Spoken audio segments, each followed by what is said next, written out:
Nous allons reprendre le colloque. Est-ce que tout le monde est là? Donc, nous allons continuer par la table ronde. Est-ce que nos interprètes sont là? Je n'entends pas. Ah, Isabelle, tu es fidèle. Je le savais. Voilà, donc je vais appeler devant l'écran, hein, c'est comme ça qu'on dit maintenant, Yves Bréchet. Donc, Yves, tu es là? Vous êtes là? Je suis là, oui. Ok. Donc, Samuel Furfari, on l'a entendu déjà tout à l'heure, bien sûr. Et puis Andrei Rostesvin, que on a vu aussi tout à l'heure. Donc, tous les trois, si vous pouviez vous mettre sur la caméra. Et vous appuyez sur caméra, c'est ça, Laurent? C'est ça qu'ils doivent faire? Oui, oui, oui, activez la vidéo. Activez la vidéo tous les trois. Donc, Yves. Ça doit être fait. Ah bah voilà, bonjour Yves. Bonjour. Samuel, je ne te vois pas. Samuel, tu es là? Il est parti manger un morceau. Bonjour Samuel. Ah, Andrei, coucou. Bonjour. Je reconnais les bureaux. Tu n'as pas mis ta carte là du monde avec toutes les centrales de Rosatom derrière toi. Et donc, et Samuel?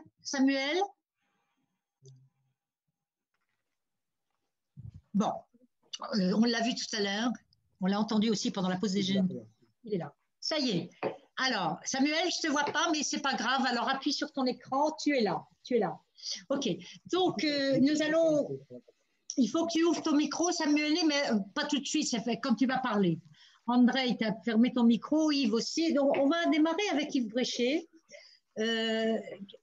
C'était pas parce qu'il est dans l'ordre alphabétique, hein, c'est parce qu'on aimerait qu'il revienne sur l'énergie nucléaire, mais le type d'industrie, le type d'énergie que c'est, parce qu'on considère, nous, que ce n'est pas une industrie comme les autres, évidemment, et qui nous explique en quoi elle est différente des autres industries, pourquoi elle a besoin de soutien public et pourquoi, si elle ne les a pas, elle ne peut pas jouer avec les autres concurrents sur le marché même mondial, européen et mondial d'ailleurs, dans le cadre évidemment de la renaissance du nucléaire et les investissements. Et il ne faudrait pas qu'elle gâche ses atouts. Donc, comment on fait? Donc, Yves, je vous passe la parole. Après, on entendra Samuel et Andrei, peut-être Andrei d'ailleurs, nous dire un peu comment eux, en Russie, ils font et pourquoi ils sont aussi bons sur le marché européen et le marché mondial et comment ils espèrent travailler, enfin, ils veulent travailler ou coopérer avec nous. Yves, c'est à vous. Merci, Claude. Merci. Alors, je croyais que j'avais compris que je devais répondre en 6 minutes à toutes les questions que vous m'avez posées. Donc, je peux faire, hein, parce que c'était bien structuré, donc j'ai préparé ma réponse en conséquence. Donc, j'ai quand même essayé de suivre le fil de vos questions. Alors, il y avait une question qui était quelle est la logique de partenariat? Et ça, je pense que ça va permettre de décliner quelles sont les spécificités de l'industrie électronucléaire. Alors, la première chose, je crois qu'il faut être conscient du fait que le nucléaire a toujours, historiquement, une dimension internationale. Une dimension internationale, il y a d'abord une dimension géopolitique, ne serait-ce que par son lien avec la dépendance énergétique. C'est particulièrement vrai dans le développement du nucléaire en France après le premier choc pétrolier. Il y a une dépendance internationale au niveau géostratégique.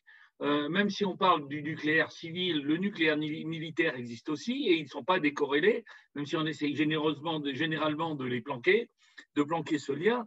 Et il y a maintenant, ce qui apparaît de manière assez claire, c'est qu'il y a une dépendance internationale via l'aspect climatique.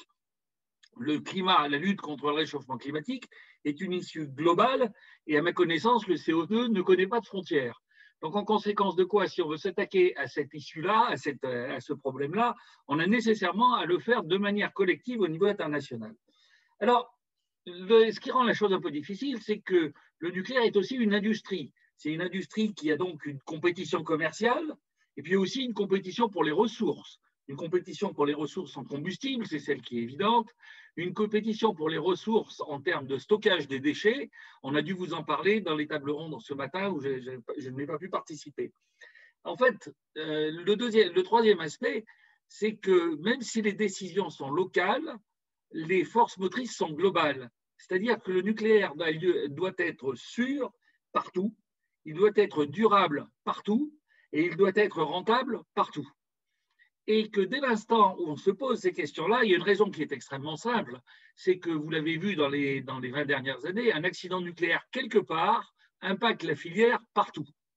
Donc, à la fois, on est en face d'une industrie qui est une industrie commerciale, qui est une industrie qui a ses aspects compétitifs, mais aussi une industrie où on ne peut pas faire l'économie de ce qui se passe dans d'autres pays ou chez d'autres industriels.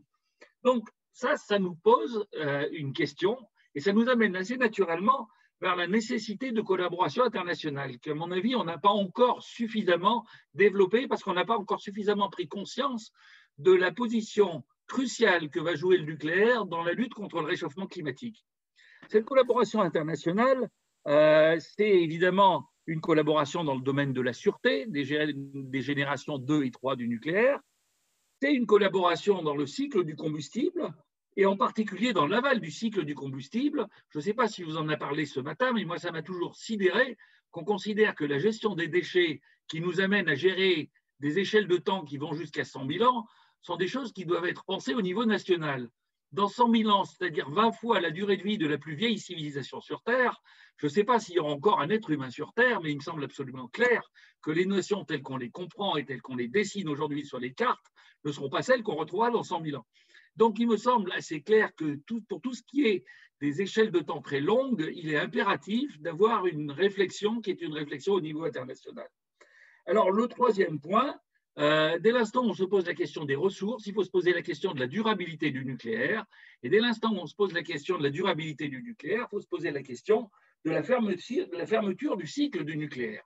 Et ce n'est pas du tout un hasard que les grandes nations nucléaires, que ce soit la Chine ou que ce soit la Russie, ou que ce soit la France jusqu'à ce qu'elle déjante complètement, les grandes nations nucléaires ont parfaitement compris que la fermeture du cycle était absolument essentielle et que la clé de voûte de la fermeture du cycle, celle qui est mûre actuellement, pas celle qui sera mûre plus tard, celle qui est mûre actuellement, c'est les réacteurs à neutrons rapides.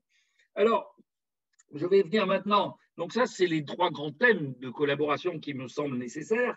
Il y a un aspect qui me semble important et dans lequel il faut réfléchir, c'est la mutualisation des outils. Dès l'instant où on va avoir à penser à un développement du nucléaire au niveau international, il n'est peut-être pas indispensable de développer des maquettes critiques partout, de développer des réacteurs d'études partout. Ça veut dire qu'il faut au contraire réfléchir à comment est-ce qu'on peut les rendre accessibles à beaucoup d'acteurs. Et c'est de l'intérêt de tout le monde que cette accessibilité aux différents acteurs permette d'avoir une énergie nucléaire qui soit sûre, c'est-à-dire qui vieillisse bien, par exemple. Et en conséquence de quoi, je pense qu'il faut vraiment qu'on pense les outils comme des outils qui sont des outils de bien commun. Ce qui n'empêche pas que nos industries soient en compétition. Alors, un autre aspect qui me semble extrêmement important, c'est de réfléchir en termes de compétences. Une certaine idéologie de l'industrie s'imagine qu'on crée des industries comme des startups, tout ça en claquant des doigts, et que fondamentalement, on n'a pas besoin de compétences pour faire ça. En fait, c'est juste pas vrai. Une industrie comme l'industrie du nucléaire, mais elle n'est pas la seule, est une industrie qui est basée sur un socle de compétences extrêmement fort. Et nous avons tout intérêt à ce qu'à la fois ces compétences se parlent le plus possible et que les formations qui permettent de les acquérir soient le plus largement internationalisées. Je crois qu'il est absolument essentiel que les ingénieurs du nucléaire de la génération qui monte se connaissent d'un pays à l'autre et d'une industrie à l'autre. Ça ne veut pas dire qu'ils ne seront pas en compétition, ça veut dire qu'ils auront une connaissance commune, ils auront une communauté de réflexion. Alors, le dernier point, c'est que je pense qu'il y a des actions en termes de recherche qui sont à amplifier, qui sont ce que j'appelle la recherche pré-compétitive ou post-compétitive. Le fait qu'une centrale nucléaire puisse vivre 40, 50 ou 60 ans, voire 80 ans, c'est quelque chose où la recherche qui est nécessaire pour pouvoir le justifier est une recherche qui bénéficiera à tout le monde. Donc ça me semble le type de recherche qui doit pouvoir se mettre en œuvre. La génération 4 est typiquement une recherche pré-compétitive sur laquelle il faut travailler. La sûreté, évidemment, une recherche sur laquelle on doit faire des actions communes. Alors maintenant, je suis en train de vous dire tout ce qu'il faudrait faire. C'est complètement clair que ce n'est pas tout ce qu'il faudrait faire, mais on n'arrive pas en terrain vierge. Alors là, je vais parler de mon ancienne casquette qui était au commissaire à l'énergie. En deux minutes. Bon, eh bien, il y a beaucoup de collaborations existantes. Les collaborations existantes existent en termes de coopération majeure. Il y a un certain nombre de pays comme les USA, l'Angleterre, la Chine, la Russie pour la France. Il y a des collaborations, le Japon, et des collaborations qui sont d'ordre scientifique, qui sont plus ciblées, qui sont des collaborations de l'ordre de la connaissance. Vous avez typiquement la Belgique, l'Allemagne, la Pologne, Israël. Et vous avez des collaborations qui sont l'État français en support de l'industriel français et des collaborations qui sont en support à la logique de la politique étrangère française. Et je vais terminer en essayant d'aborder la question très rapidement, la question des consortiums et des financements. Les consortiums sont nécessaires pour avoir des financements, pour faire des investissements qui sont lourds par nature, mais aussi des investissements qui témoignent d'une politique dans la durée. Et je pense qu'il est extrêmement important de penser la réflexion de l'Europe à ce niveau-là. Et je ne vais pas être très tendre, parce qu'à mon avis, on a beaucoup de progrès à faire. Une politique saine, une politique qui a le sens du bien commun, c'est une politique qui a une intégrité des analyses et c'est une politique qui a le sens de la durée. Je pense que la durée est un atout majeur de l'Europe. Je pense actuellement que l'intégrité des analyses n'est pas un atout de l'Europe, puisqu'essentiellement les analyses qui sont faites en termes de politique énergétique ne sont pas des analyses d'ordre scientifique. Et les analyses, par contre, le sens du bien commun, j'ai l'optimisme de penser qu'il est encore présent. Je pense que quand on aura ces trois choses ensemble, naturellement, on sortira de ce genre de débat grotesque comme le débat de la taxonomie, où on va vous décider que le nucléaire n'est pas une énergie verte, mais par contre le gaz en est une.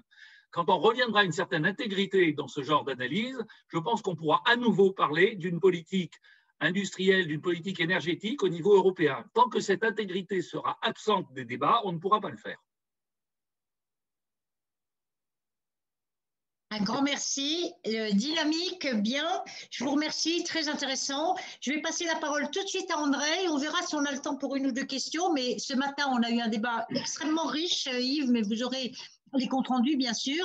Il y a des choses qui se recoupent, évidemment, hein, comme vous vous en doutez, mais elles ne sont pas abordées de la même façon. Donc là, je vais demander à André Preuss-de-Svin, qui est un allié de longue date en compétition et en coopération, n'est-ce pas André? Tu prends la parole, c'est à toi. Bon, cher Claude, je te remercie toujours pour nous faire partie de cette discussion. Et Yves, merci beaucoup pour votre introduction. Je pense qu'il va donner la suite de toute notre discussion concernant ce sujet. Là, je préparais mes réponses à tes questions en anglais, donc je vais passer en anglais si ça ne vous gêne pas. I will try to structure my answers as Yves did also in accordance to the questions, Claude prepared. So the first question was about, as you said, comment expliquez-vous ce succès de Rosatom? I would call it development. And I think if you mentioned, almost 40 units, we have to build in the world, I think the most important things, there are two things, basically, commitment and experience. And I think commitment is quite important in the nuclear energy because you cannot do it overnight. As Yves said, you have to prepare engineers and based on their competences, you have to build your own nuclear energy industry.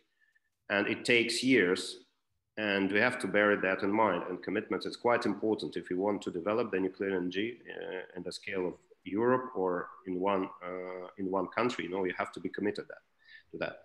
And we stayed committed to the nuclear energy even during the difficult period of time in 2011 after Fukushima accident. And we decided to continue to develop the nuclear energy on the national basis. And even we decided to strengthen our development in that field together with our European partners. And as a result, we committed in 2012 one unit in Russia, then in 2013, one unit in India. Can you show the next slide, please, if it's possible? And then we signed a contract in 2013 also for Finland, then one unit in 2014, again, and a contract in Hungary, And then in 2015, you know, we connected to the grid first industrial fast reactor, BN 800. I think it's quite important, you know, to show that it resulted in a serial approach, and we managed to build on the serial basis our units all around the world. And in the last 14 years, we connected to the grid 15 new units.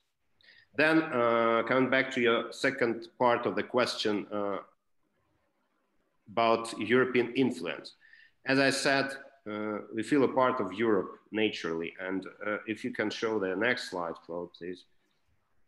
VVER was born in Russia, but grew up in Europe. You see, we built 78 units globally of VVER and 30 in European Union.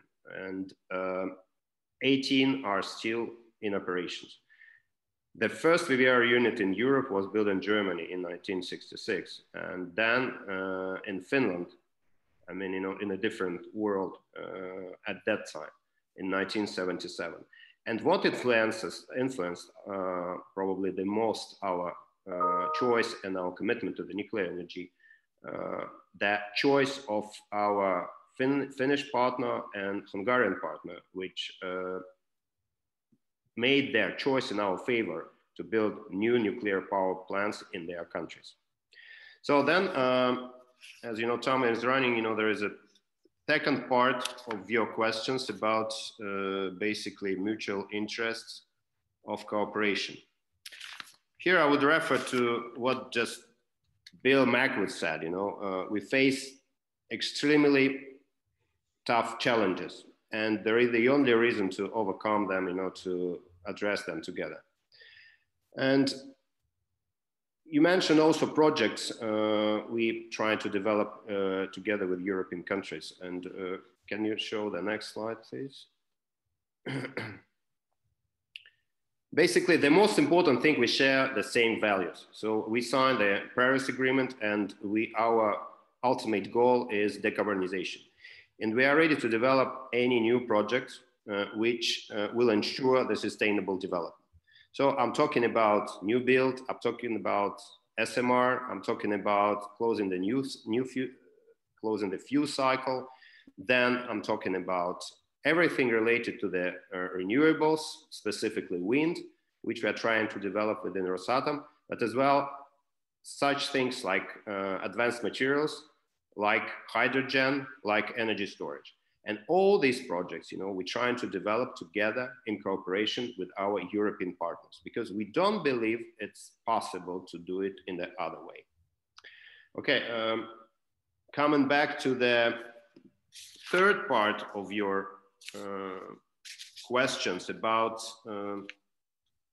approaches, right? I think, you know, there are two aspects.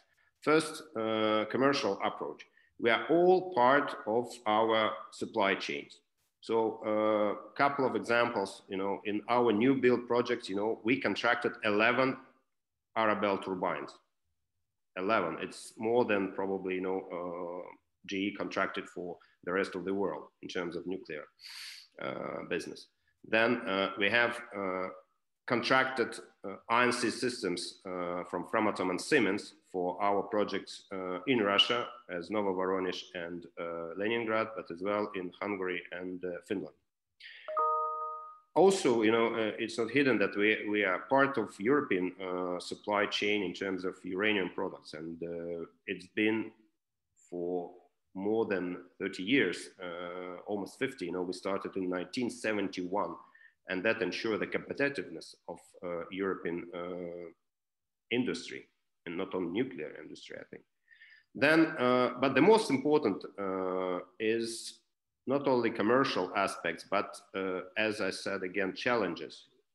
We are not able to face all these challenges mentioned, you know, alone. We need to cooperate. It's a vital question. And we do that together with European partners in the field of new build, in the field of new nuclear fuel cycle, specifically, you know, the backhand part. And we will continue to do that in the similar way. Then the last slide, I think, you know, I have few seconds. And I think, you know, scientific cooperation is essential, as Yves said, you know, post-competition or before competition phase. But we have good example of scientific cooperation. In all these areas, you know, I mentioned on the slide, we have cooperation together with COA in their research reactors. Together with COA. And I think the most important and the most self-speaking, you know, project is ITER. We part of that international project, and I think, as Bernard Bigot said, we trying to build the sun on the earth, and I think, you know, the only way to do that, to do it together. That's it. Thanks for your attention. Claude? Un grand merci, André. J'ai pris 2 minutes, c'était prévu, désolé. Je t'en prie, ce n'est pas grave. On va passer la parole à Samuele Furfari. Donc, Samuele est professeur de géopolitique de l'énergie à l'ULB en Belgique. Il est très offensif sur ces questions du nucléaire et pas seulement d'ailleurs, comme vous en avez eu un petit aperçu tout à l'heure. Samuele, dis-moi, comment l'Europe peut-elle se situer aujourd'hui dans le monde et comment travailler en meute, si j'ose dire, chasser en meute pour conquérir notre place dans le monde où on connaît une connaissance nucléaire, alors qu'en Europe, les projections ne sont pas bonnes. On passerait de 32 à 29 à 15% de nucléaire dans la part du mix énergétique. Or, ce matin, on a quand même entendu beaucoup de projets, une réflexion, une offensive. On reprend espoir, finalement, que la bataille n'est pas complètement perdue. Dis-moi, qu'est-ce que tu en penses? Samuele. Ah, alors... Tu n'as pas mis ton micro? Ok, voilà. Voilà. Bonjour et à chacun, et merci Claude pour l'intéressante rencontre. La demande en électricité dans le monde va exploser. En Afrique, il y a à peine la moitié des maisons qui sont connectées à l'électricité. Au Congo, c'est 16%.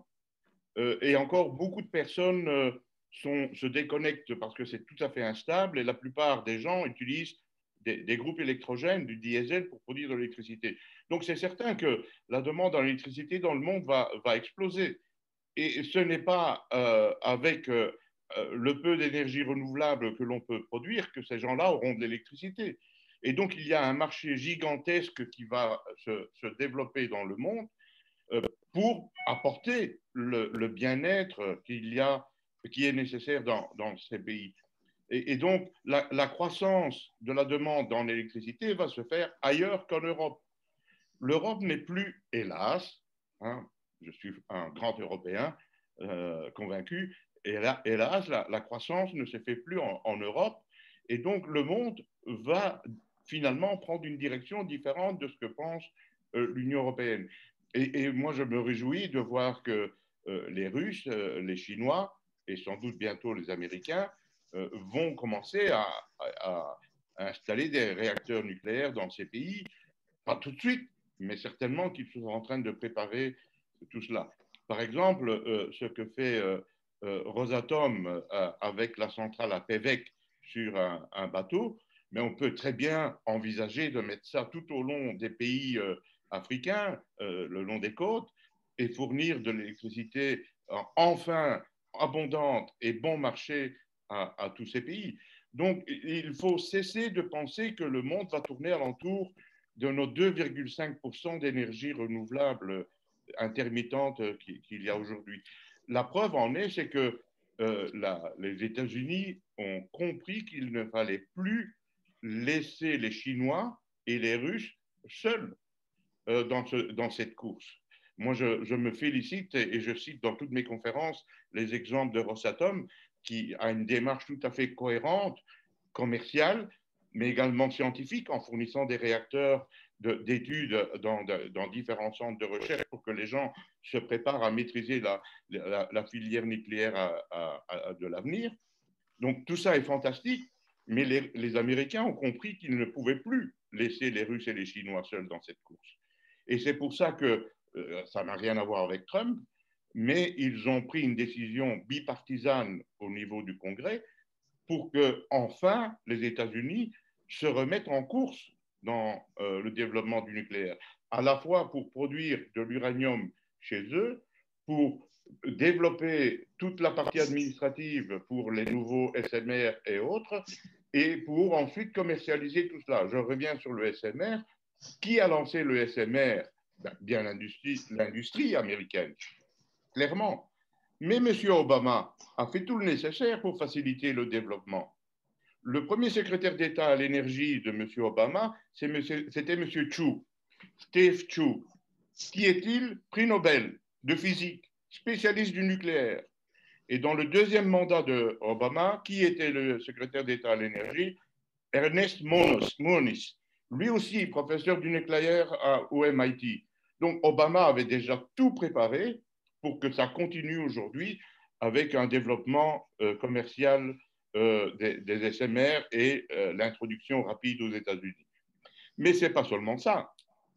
Ce qu'on est en train de vivre en Europe est pour moi une forme d'humiliation. La Roumanie vient de signer un Memorandum of Understanding avec les États-Unis en 2019 et qui maintenant va être mis en œuvre avec un accord de coopération entre la Roumanie et les États-Unis, notamment pour la centrale de Cernadova, où on va faire un refurbishing de l'unité 1 et puis lancer l'unité 2 et lancer l'unité 3. Avec quoi? Avec des finances américaines. The Export-Import Bank of the United States and the US International Development Finance Corporation. Donc, tout est mis en place pour pouvoir ensuite pénétrer l'Europe par des Américains. Et d'ailleurs, si vous lisez le mémorandum, vous allez voir qu'il y a une phrase exceptionnelle dans ce texte. Promouvoir l'énergie nucléaire dans l'Union européenne. Vous vous rendez compte là? C'est dans un accord Roumanie-États-Unis, il y a une phrase qui dit promouvoir l'énergie nucléaire dans l'Union européenne. Et nous, on est en train de bannir cette énergie. Je reviens sur ce que je disais tout à l'heure. Dans la communication 2019-640, le mot nucléaire n'apparaît pas. Et dans la communication 2020-456, le mot nucléaire n'apparaît pas. Donc, aujourd'hui, pour la Commission européenne, le mot nucléaire est un tabou.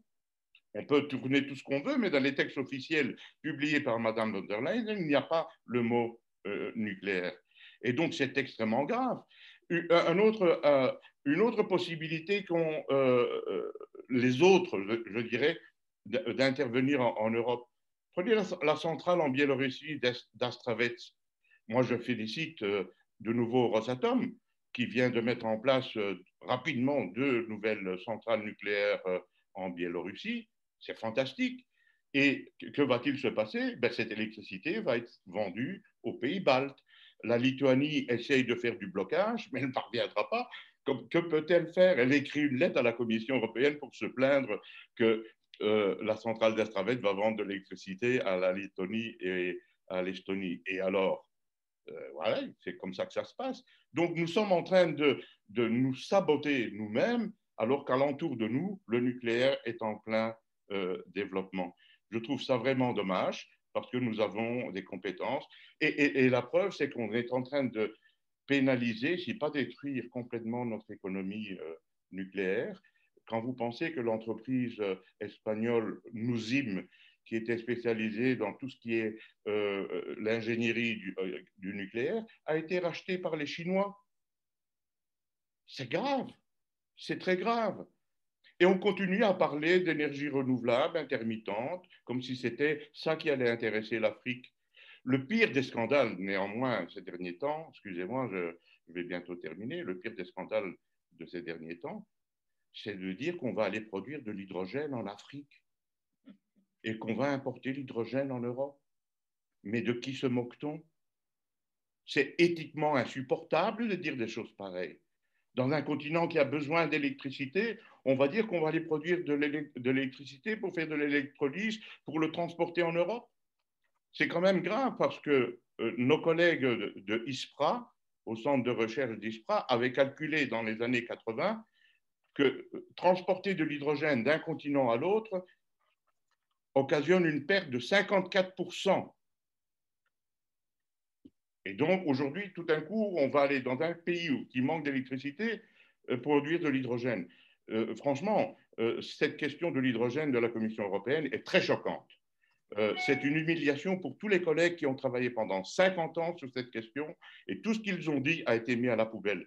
D'ailleurs, je viens d'écrire un livre, si vous permettez, je l'ai écrit en français et en anglais, L'utopie hydrogène, qui retrace l'histoire de la Commission, ce qu'a fait la Commission dans ce domaine de l'hydrogène. Et puis tout d'un coup, on arrive comme ça. Pourquoi l'hydrogène je reste sur l'hydrogène, Claude, hein, je reste sur l'hydrogène, pardon, je reste sur le nucléaire. Pourquoi l'hydrogène Tu as encore une minute, Samuel, vas-y. Pourquoi l'hydrogène a-t-il été développé par les centres nucléaires d'ISPRA? En 1969 est arrivé à ISPRA un grand physicien, Cesare Marchetti, et qui a très bien compris que l'avenir du nucléaire ne peut pas être uniquement l'électricité. Aujourd'hui, l'électricité ne représente que 22% de la demande finale d'énergie. Donc, il a compris que si on s'occupe d'électricité, on ne va rien pouvoir faire. Il va falloir s'occuper du transport et de la chaleur. Et donc, il est parti à fond avec toute une équipe de chercheurs chimistes et physiciens pour utiliser le nucléaire afin de produire de l'hydrogène qui, lui, va être utilisé pour autre chose que l'électricité. Et de fil en aiguille, ils sont devenus les spécialistes mondiaux de la production d'hydrogène à partir du nucléaire. Mais il a fallu se rendre à l'évidence. Il faut des réacteurs à haute température pour produire de l'hydrogène. Et ceux-là n'existent pas. Et donc, si on veut aller vers une société d'hydrogène, il faut développer des réacteurs à haute température. Raison de plus, hein, de tout ce qu'on a dit ce matin, il y a de la place énorme pour le nucléaire et pas seulement pour l'électricité. Un grand merci, un grand merci. Bon, écoutez, comme pour les autres tables rondes, on n'aura pas la place pour le débat. Simplement, je reviens quand même, enfin, je voudrais conclure cette table ronde en disant que l'année prochaine, voilà, pas pour cette année, mais la géopolitique du nucléaire est un sujet passionnant. L'idée d'un monde, du monde me plaît bien. On est sur le même bateau, nous dit Yves Bréchet. Il faut inscrire notre industrie dans le bien commun mondial. Nous avons les mêmes défis à relever. C'est formidable. Bien sûr, ne soyons pas naïfs. Il faudra que l'Europe garde toute sa place au niveau scientifique, technologique, commercial, industriel, il l'a dit, ça n'empêche pas la compétition. Tu es en train de nous montrer qu'on perd des parts de marché. Et c'est vrai, on ne perd pas que des parts de marché. D'ailleurs, on perd aussi la part d'électricité dans notre mix énergétique. Tout ça n'est pas une fatalité. On a l'avenir devant nous. On a entendu encore une fois ce matin, tu nous donnes des exemples qui nous font un peu désespérer, mais en même temps, je pense qu'on en a eu d'autres ce matin qui nous font comprendre qu'en se mobilisant, on peut aussi récupérer toute notre place. Alors, on ne parlera pas de leadership parce que c'est plus comme ça que ça se positionne maintenant à l'échelle du monde. Quant à l'Afrique, je voudrais vous dire un petit mot. Moi, j'ai fait une émission sur le nucléaire en Afrique. Ils sont très demandeurs de technologies diversifiées parce qu'ils ont besoin de tout. Effectivement en Afrique, et c'est vrai que le soleil ne fait pas du solaire, il faut être clair, surtout quand on a le désert et le vent qui se lève sur les panneaux photovoltaïques ou la latérite, ça obstrue tout et ils n'ont pas d'eau pour les nettoyer. Donc il faut qu'on soit un peu plus raisonnable et que oui, des fermes solaires en Afrique, oui, des fermes éoliennes, oui aussi au gaz et au charbon avec pourquoi pas du CCS et oui au nucléaire, ils ont besoin de tout, comme certainement les Européens, qui, nous, on peut quand même faire des efforts sur les fossiles. Voilà, donc je sais que tu as fait aussi un livre « Vive le pétrole », c'était très intéressant, on en reparlera bien sûr, parce que personne n'a envie de se passer du pétrole, entre parenthèses, on n'en parle pas, mais ce sera à l'ordre du jour de notre prochain colloque.